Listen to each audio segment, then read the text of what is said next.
If there's a manufacturer that's underwhelmed and disappointed us with their electric offerings in 2025, then I'm afraid to say that it has to be Ford. And I'm genuinely sad to say that, because there was a time where Ford's products weren't just good cars for Fords, they were class leaders.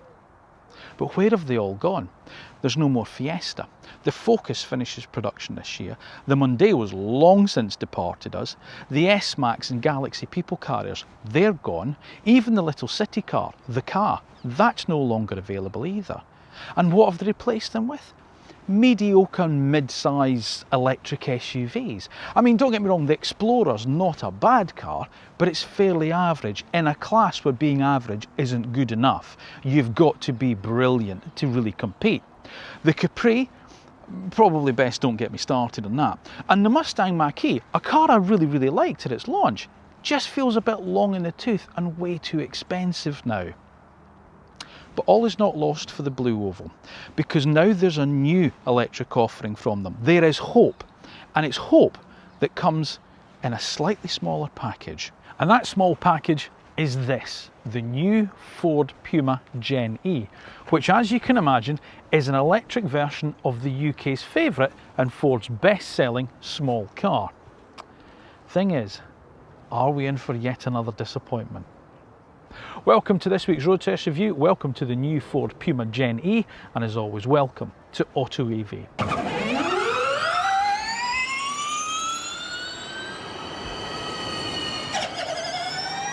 Now, before I get started on this week's review of Ford's new Puma Gen E, it is of course the time where I have to address a small issue that has come to my attention. You see, it would appear there are some people out there who have yet to subscribe to the AutoEV channel. Disappointing to hear, I have to say, but nonetheless true. Now, if you're one of those people, could you just make sure you're subscribed? It won't take you a second, just go and do it now. And then when you've done that, make sure you've turned on your notifications, because then you'll get an alert when the next video is uploaded and it's gone live. Once you've watched the review, if you enjoy it, give it a little thumbs up for me, would you? And of course, as always, don't forget, leave us your thoughts in the comment section down below. Let me know what you think about the cars I feature on the channel, such as Ford's Puma Gen E, and of course, on the AutoEV channel overall. Now, a very quick caveat as well, by the way, as there always seems to be with my videos these days, it's the start of the school holidays. And where I normally film, there's a big playing field behind me, and there's obviously a sports club going on today. So if you see the odd ball coming across or kids running around, that's why, okay? I've turned up today and they're here, so there we go.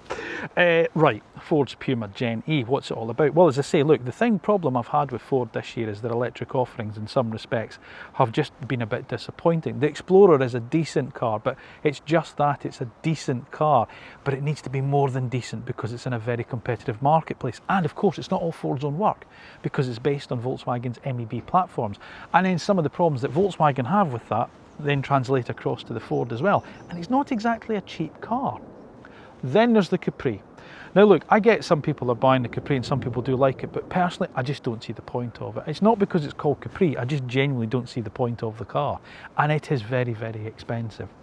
The Mustang Mach-E, I have to say, I am a bit of a fan of, but it's getting a little bit long in the tooth now. And the problem is, it's also getting quite expensive. And then there's the other issue. If you look at all three of those cars, they're all medium-sized sort of like crossover SUVs at the same sort of price.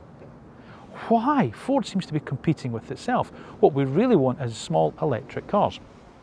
Well, now our prayers have been answered with this. And of course, it's an electric version of the Puma, which is a great small car. Brilliant set, not only Ford's bestseller, but the UK's most favourite car. The problem is, however, first thing about it is a converted combustion engine car, and we know that there are compromises to be made with cars that are engineered to be petrol engined at first and then later re-engineered to be electric, and therefore that comes into the second issue that the car has. It's a B segment crossover, and that is a really hot marketplace at the moment. There is a huge amount of talent, especially when it comes to electric offerings. So is there enough in here to turn a lot of EV drivers into Ford drivers?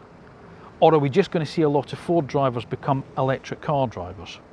However, before we start the main review, let's take a look at the main bullet points of Ford's new Puma Gen E. So the new Gen E is the electric version of Ford's best-selling small crossover, the Puma.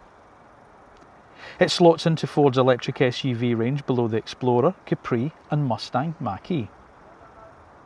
It has a single motor driving the front wheels and a 43 kilowatt hour battery to deliver a 0 to 62 time of 8 seconds and a WLTP range of 233 miles.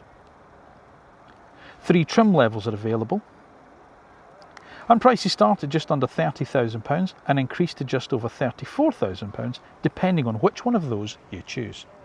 So by adding an electric version to the Puma range, are Ford going to build on the success of what has already been a very successful small car? In other words, is this finally Ford's champ, or is it just another chump? Well, of course, the only way we're going to find that out is by putting it through the road test that actual car buyers trust when it comes to choosing their next electric vehicle. Out here, in a sports field, it's still the AutoEV one.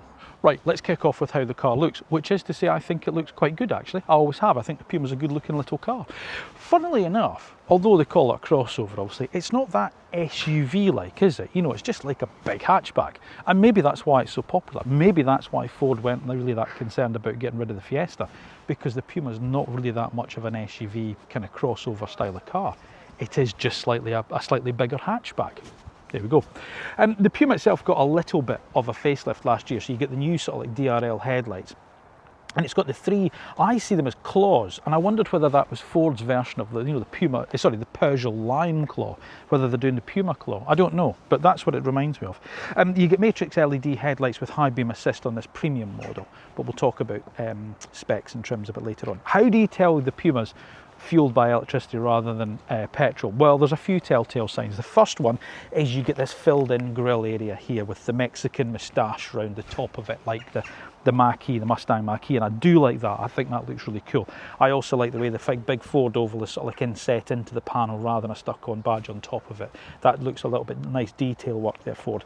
This area is also redesigned here to have better airflow management around the car as well, to help the car be quite efficient and things.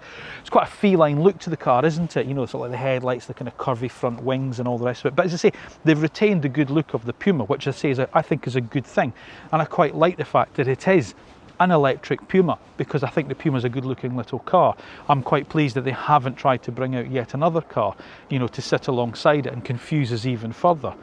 But as I say, is there going to be compromises to be made? Well, let's carry on with the rest of the review and we'll find that out. Now, just over 4.3 metres long, the Puma fits neatly into that B segment SUV category. But as I say, it's not very SUV looking, is it, in some respects? As I say, it's just like a slightly taller hatchback. Quite like the fact of you get the body colour, sort of like wheel arch extensions around the wheel arches rather than the grey-black plastic ones. There are 3 trim levels. You either have Select, which is your lead-in car, Premium, which this one is, or a Sound Edition, which could be a limited edition, I'm not entirely sure. Now, the Select model gets 17-inch alloy wheels as standard. The Premium and the Sound Edition get 18-inch wheels, but you can go for optional 19s like fitted to this car. The other option that's fitted to this car is the duotone colour scheme.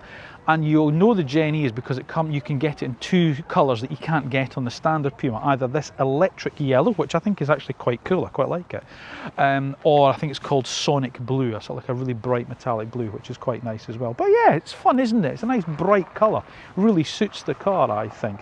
But as I say, it's a neat, compact little car, you know, in some respects. Not that much bigger than the Fiesta, which it has effectively replaced as Ford's sort of like smallest and best-selling offering. Good enough for most families.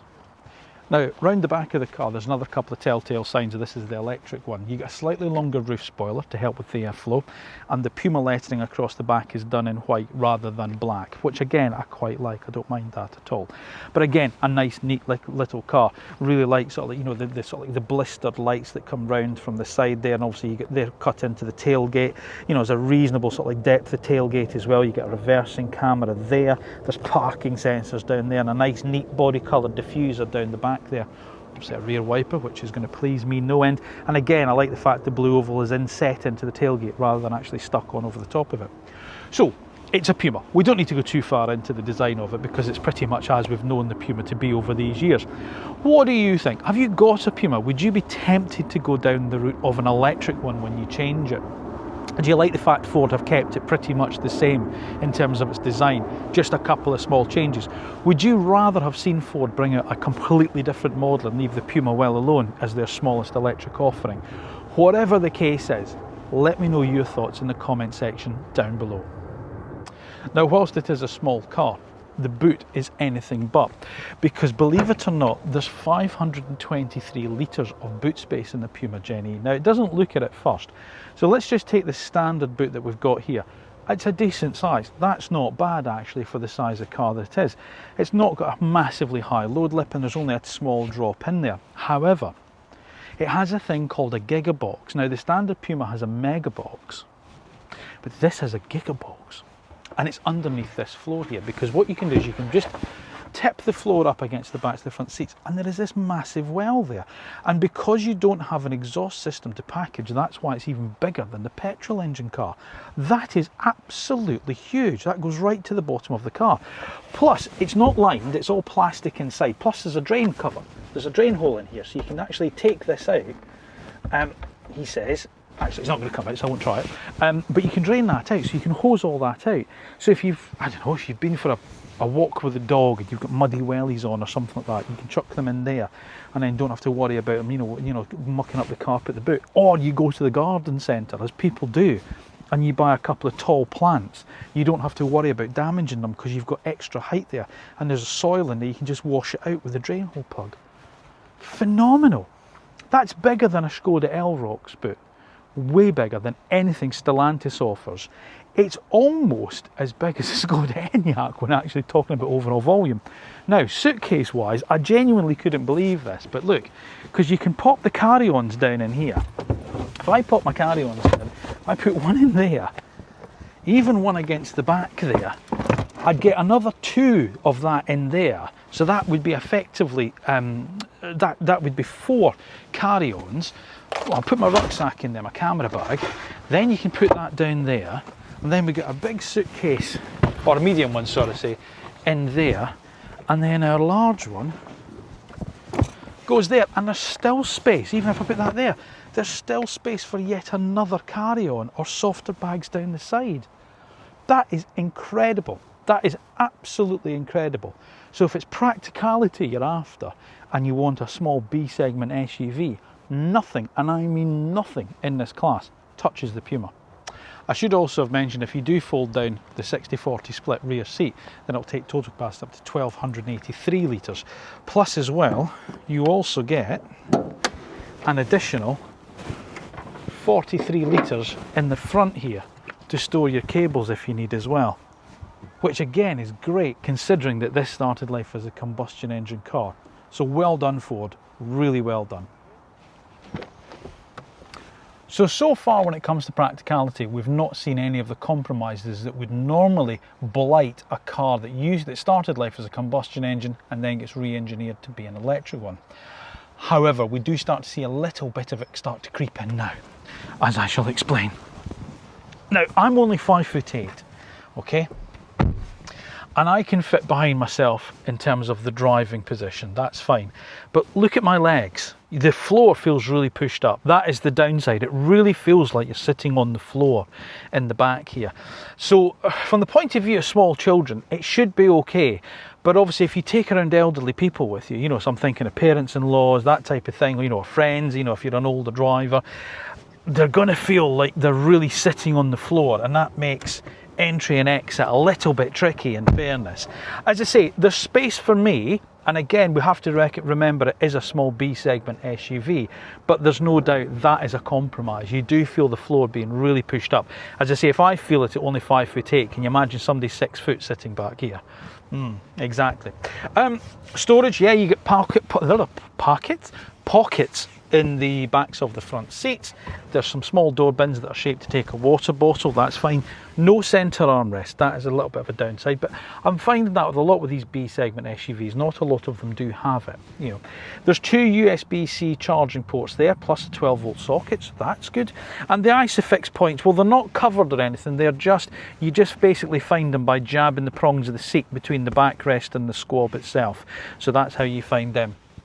Headroom, well, again, for me it's fine, but again I would think if you're a taller passenger, the way this sort of roofline starts to slope back here, you might find it just a little bit tight. But as I say, the only compromise I can really see back here in terms of is down here. As I say, you really do feel like your bum is way down on the floor and you're sitting with your legs right up, and you don't get the benefit of this seat squab.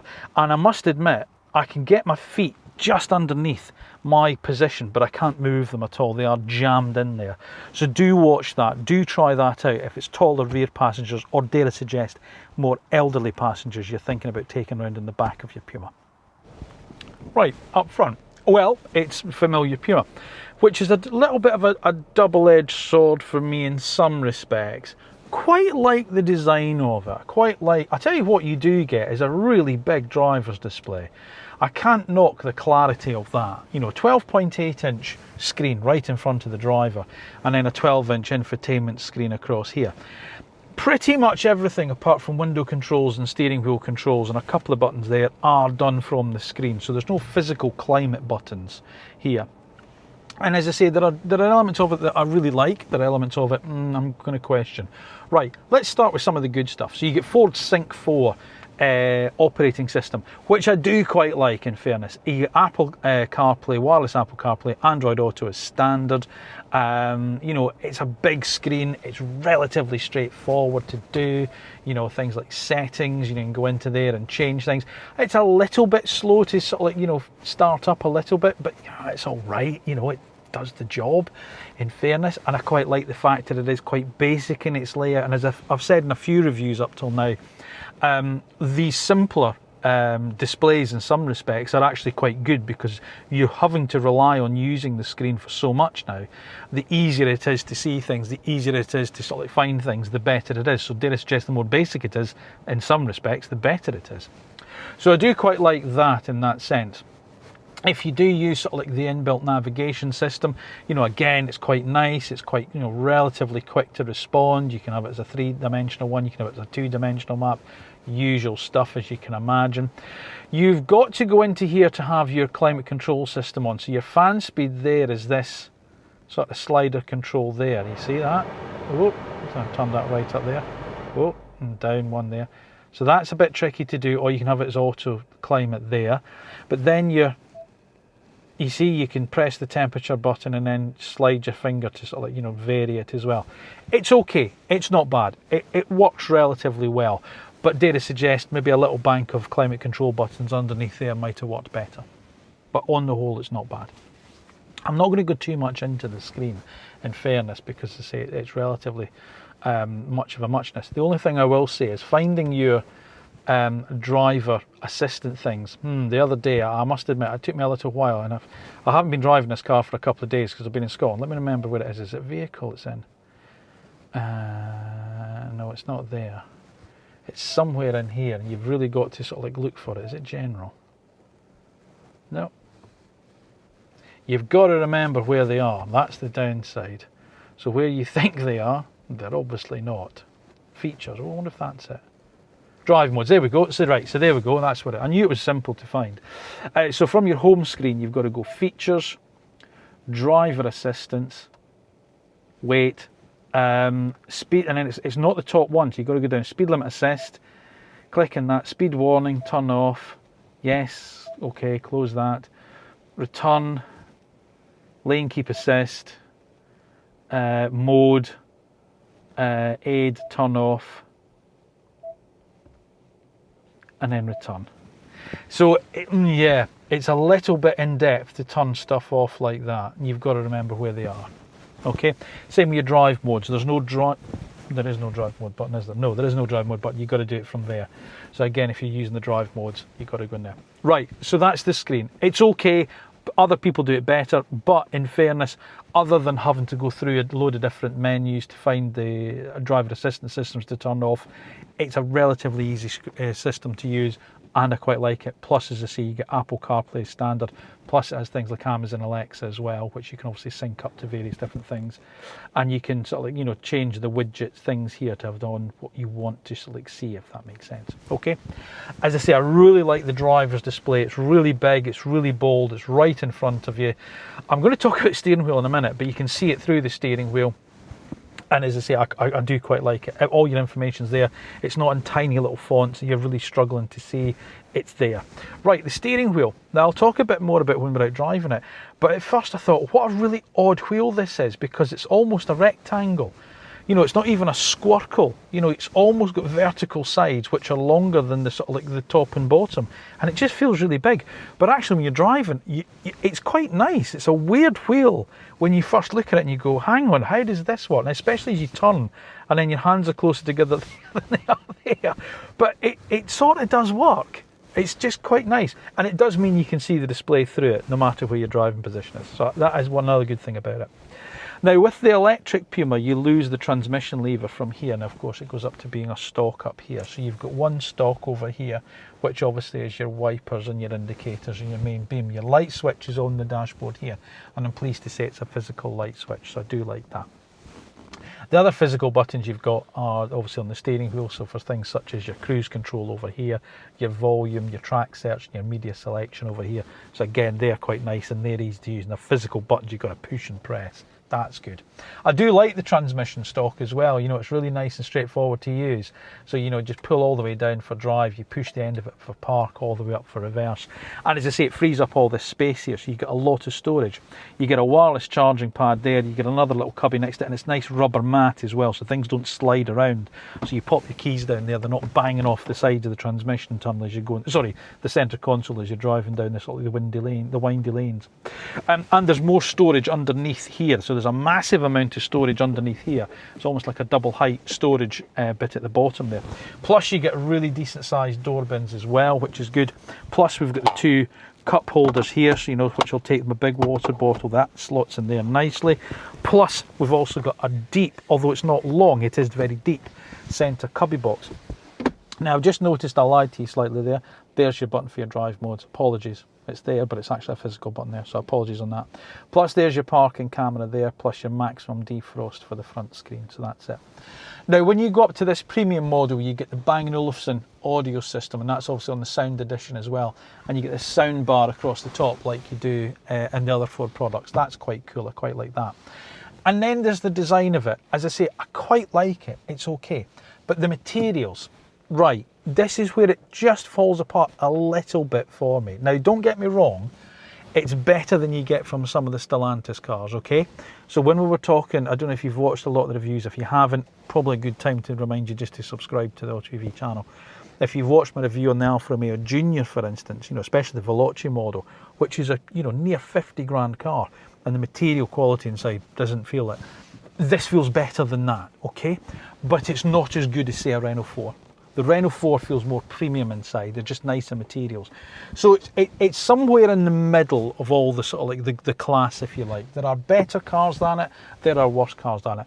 I just feel it is a little bit, and it's a shame because it's right up there in your line of sight. It just feels a little bit cheap up there. That's quite a sharp edge and below that. Do you know what I mean? But then you've got this sort of like synthetic leather that wraps around the doors and then into the dash, which is quite nice. So it's a bit of a mixed bag, really. You know, it's really weird that they've got some quite nice materials bordering onto really sharp edges and just some cheap plastics. There we go. The seat material's nice though. Again, in this premium model, you get this, I wonder what Ford call it, Synteca or something like that. Anyway, it's got this almost Alcantara-like synthetic suede in the middle of it with a really nice stitch pattern, and then the sort of like the leather sort of like bolsters, or the leather-like bolsters on the top of the seats there. And the seats themselves are actually quite comfortable. I did quite a long drive in the car last week to a press launch that was going on. I did a lot of motorway miles in the car, and actually it felt quite nice. You know, it was quite a comfortable little car to drive, which, as I say, is really odd because you really notice that wheel, how odd shaped that wheel is, but it just works. So for me, it's a real mixed bag with the interior. There's a lot to like about it. It wouldn't take much to elevate it further up the class, you know, just by changing maybe some of the plastics. Just, as I say, it's just a wee bit of a shame they don't have just some more physical controls there, because you just go into that screen and it is a little bit, it's not the quickest to respond. But I do quite like its simplicity. I do quite like the fact that it is quite easy to see everything where it is. The downside is you've got to use it, and it is quite laborious to go through into some of the things that you might want to quickly access. As I say, such as turning those driver modes off. You know, you've got to go through so many menus to get to it. But the fact that it is nice and easy to see, nice and easy to use, sort of alleviates some of that.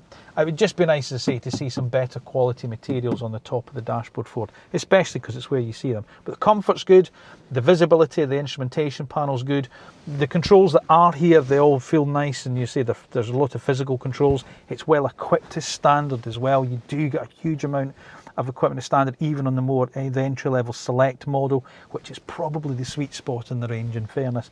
You don't have to go and add on a huge amount of options onto that car, you know, to get to the level of this car, which is a lot more expensive. So yeah, as I say, it's good, it could be better, but it's far from the worst.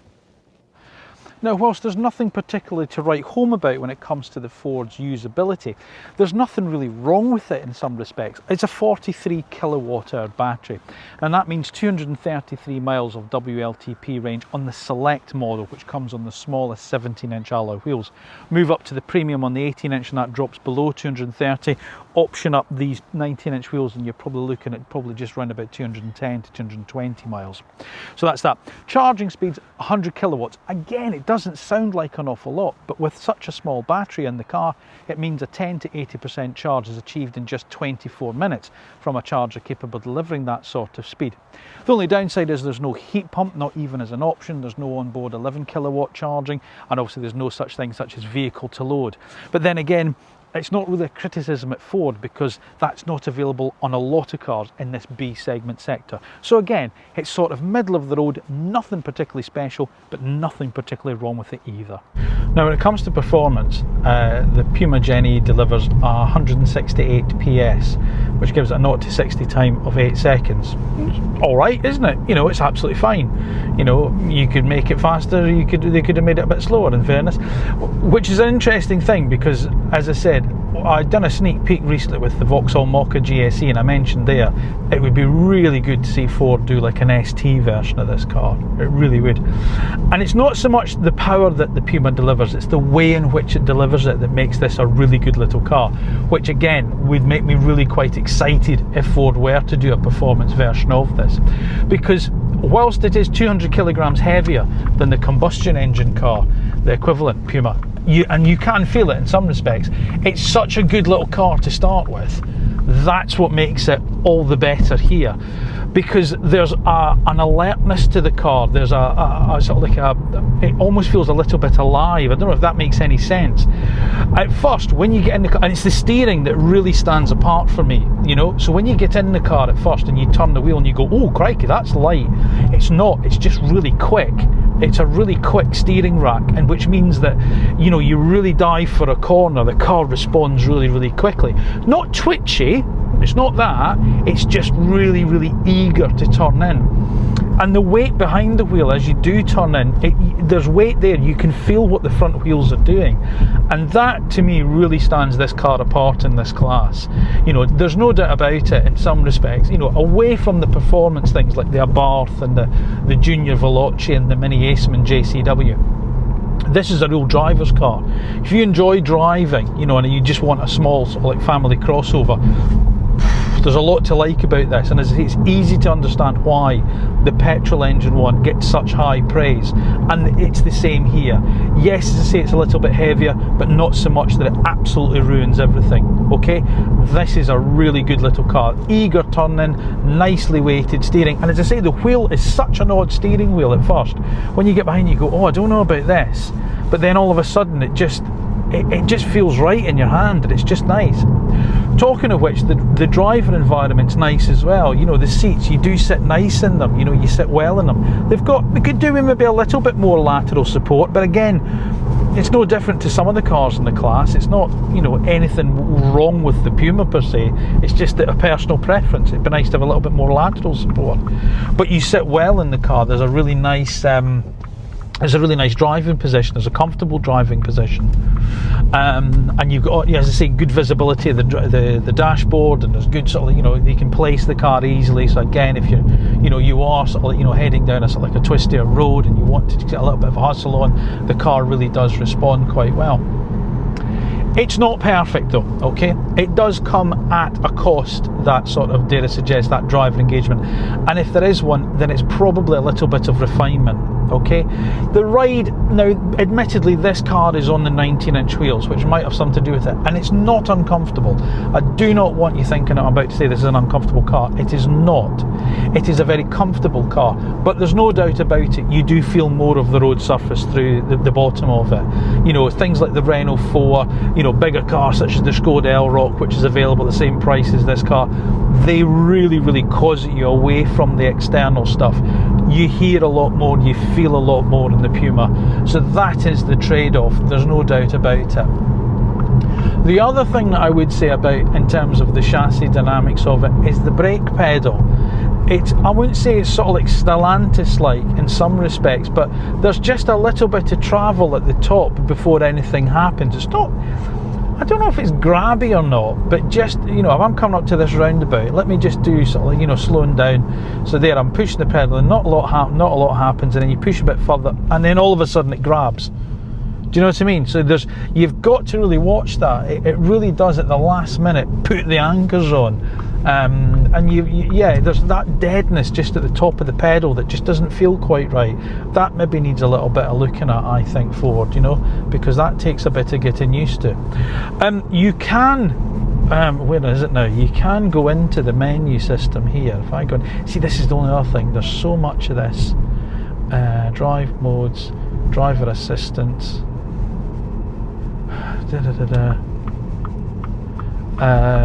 No, that's all the lane keep assist. There was something in there. There's like a high level of brake regen you can go into and find it, but see what I mean, it's all buried in these menus. That's another thing that they need to watch. Is it in the driver assistance settings? Additional, here we go, additional settings. One pedal drive. No, it's not that. It's not available in some drive modes or when cruise control is active. Well, I'm only in the normal mode. Why is it not in that? How odd. Let's go into normal. Here we go. One pedal drive. There we are. One pedal drive. So you've got to go into the menu system. God, that took a while, didn't it? You've got to go into the menu to find it. Nothing behind me.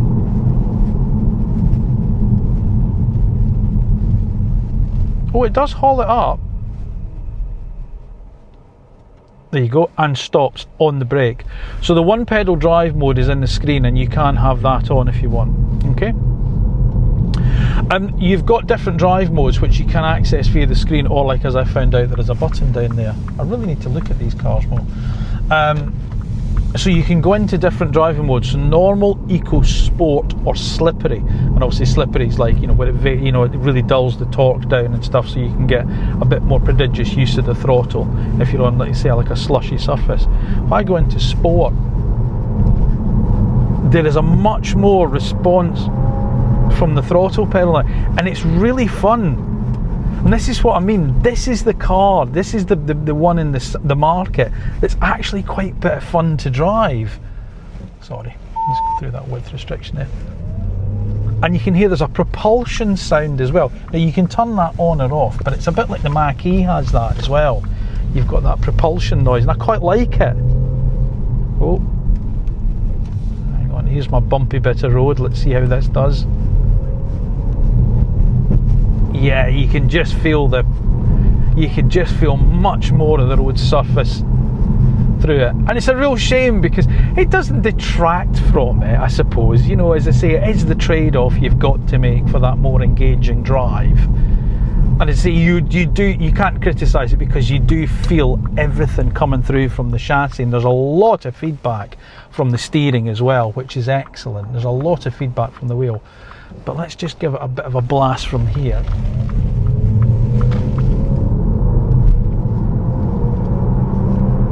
I really like it. It's a really fun little car. It is. It's easy to understand, you know, why people like the Puma as much as they do, because as I say, there's just, you know, for a small family crossover, it shouldn't really drive like this. Yet it does. So yeah, there's a good car here. Well done, Ford. Well done. You can do it. You know, there's method here. There's just something back that, you know, we've wanted to see from Ford for so long. You know, in electric cars, and it's a small, fun car. And it's here in the Puma, which was, as I say, was a good combustion engine car. So you could do it. You could do it all along. You can make these cars, Ford. Why haven't you done it with the others? Now we come to a little bit of a stumbling block, I think, and that's price. And as I said earlier, you know, when we look at the Explorer, the Capri, the Mustang Mach-E, Ford's prices seem to be creeping up and up and up. And this isn't exactly a class best performance when it comes to the pricing section. So when you start with the first of the three models that's available, the Select, it's £29,995. So you think, well, that's all right, it starts under £30,000. It does. But then you've got to add on things like the winter pack and a couple of other things, so that takes it over £30,000. If you move up, and you really need that winter pack because that gives you the heated seats. I mean, you're going to want heated seats, for God's sake, you know, so you've got to spend more money on that Select model. But I do think that is probably the sweet spot in the range. Okay, let me just say that now. Then you move up to this Premium, which is the car I have here, which is £31,995. Except this car has quite a few options on the car. So it's got the bigger wheels, the black roof, the electric yellow paint, and a couple of other options. The price of this car is over £35,000 as tested, which to me is just too much money now. Okay, and then you move up to this Sound Edition car, which is just over £34,000, which I say I'm not really sure if it's a special edition car or not. It just has, you know, the B&O sound system is standard and a couple of different, it's got different style of alloy wheels and a couple of different bits and pieces. So as I say, just be careful, because as I say, it's very, very easy all of a sudden to make this car £35,000, which is way more expensive than cars such as the Renault 4, the Jeep Avenger, and we haven't even talked about sort of like some of the lower end cars in this price range, which I'm going to talk about in the competition section. So just be careful, it's not exactly class leader, as I say, when it comes to price. And of course the downside as well with Ford, you only get a 3-year 60,000 mile warranty with them, which is way behind the likes of Kia, MG, and of course the new entrants into the market such as BYD that offer quite a better warranty. That's not even a right phrase, is it? A much better warranty than Ford do. Got my words there eventually. Right, now I've got my teeth back in, let's talk about that competition. And I've mentioned quite a few cars there, and I've got to sort of like, I've had to write it down because this is such a big class now, and it's a really important class. You know, 1 in every 5 new cars sold in Europe today, B segment crossover. You know, and of course we know how popular electric versions are getting, so there's a lot of cars to mention here. So I've already mentioned things such as the Renault 4, okay, so that car well under £30,000 starting price, and of course we know how popular the Renault 5 has been, how good the Renault 5 is, and we know how good the Renault 4 is to drive. So that I think is a real sort of like hot topic in the marketplace, the new Renault 4. Then there's cars from Stellantis Group, which all share a lot of componentry, and as I say, some are better than others, depending obviously on what you're looking for. But, you know, and I say some are cheaper than others as well, depending again what you're looking at. So you've got things such as the Fiat 600e, the Jeep Avenger, the Vauxhall Mokka, the Peugeot E2008, the Alfa Romeo Junior as well, and then of course Citroen are going to have versions out as well with things such as the Citroen EC3 Aircross and stuff. I'll talk about them in a second, okay? Now, at the price point of the Puma, this Puma here, you know, the premium model at £35,000 as tested. I also want to mention 3 cars that we did in a triple test recently that are slightly bigger and really offer value for money because they offer a much bigger family car at less price than you have to pay for the Puma. And that is the leading entry into the Skoda Elroq range, the Kia EV3 Air and the Volvo EX30. You've got to consider those 3 cars as well. You've also got to consider, I think, the MG S5 EV. It's a C segment SUV, but again, because of its price point, what a lot of car for the money. And it's not exactly a cheap feeling car, is it? You know, as I said in my review, that's a good car. So there's the MG, and they offer better when it comes to warranty as well. So that's to consider as well. So also, we're also going to get new entrants in with the Suzuki, with the e-Vitara, and of course its cousin from Toyota, the Urban Cruiser. They're entering into the marketplace. BYD are about to come in with the Atto 2. We're going to be testing that car very soon as well. So that's a car to consider. Now, I mentioned there the Citroen EC3 Aircross, which again, in terms of its price, wow, what a lot of car for the money that's going to be, and that can seat up to 7. And Vauxhall have a version of that as well coming, the Frontera. They're going to be out by the end of the year, so you've got to consider there as well. So what I'm trying to say is, you know, if you're looking at it from a price point of view, there's a huge amount out there at less money than the Puma starting price. And if you're looking at it from a size point of view, there is a lot of competition that Ford are facing in this market space. So here's what we like and also what we don't like about Ford's new Puma Gen E. Well, we like its design. It's cavernous boot space. It's entertaining to drive. And whilst nothing special, it is at least class competitive in terms of battery and efficiency and charging speeds. And it retains all the good stuff that has made the Puma such a popular small crossover. We don't like, well, despite saying that, it doesn't really bring anything new to the class. The interior, whilst functional, lacks any flair and feels a little low rent compared with some newer rivals. Refinement is definitely the compromise for that more engaging drive. And in our opinion, there are better cars in the class for less money. Let me be very clear from the outset, this is not a disappointing car. In fact, I'll go so far as to say this is Ford's best electric car to date. And in some respects, if you're after a driver's car in this small electric crossover market, then this has to be near the top of your list. It's a way better car than what we've seen from Ford, such as the Explorer, the Capri, and as well the Mustang Mach-E, which I'm a big fan of. This is exactly the type of car that Ford should be giving us. However, just be really careful when it comes to the Puma Gen E, because price point wise, it isn't cheap. And by the time you've sort of like added a couple of bits on it, there are much better cars as an overall family small crossover available for thousands of pounds less, and from recognisable brand names. I'm not talking about just cheap, you know, sort of like Chinese brands that are coming into the UK. You know, Renault, Citroën, Vauxhall, all of those cars are coming in at way less than the Puma is. But I don't want to be negative about it, because as I say, I think this is Ford's best product to date. And as I say, if you're a keen driver and you've had a Puma up till now and you want to go electric, there's very little to be disappointed with here. My only question is this: if this is what you were capable of all along, Ford, what took you so long? Thank you for watching another road test review on AutoEV. As always, please make sure that you are subscribed to the AutoEV channel and make sure you've turned your notifications on so that you get an alert when the next video is uploaded and it's gone live. If you have enjoyed this week's review, and obviously I hope you have, please make sure you do give it a thumbs up and let me know your thoughts in the comment section down below. Let me know what you think about Ford's Puma Gen E. Do you have a Puma at the moment, a petrol one? Are you considering going electric? Are you tempted by this car? Or do you think it's just too expensive, like I sort of do? Would you consider this over, I don't know, an Alfa Romeo Junior, or a Vauxhall Mokka, or a Renault 4?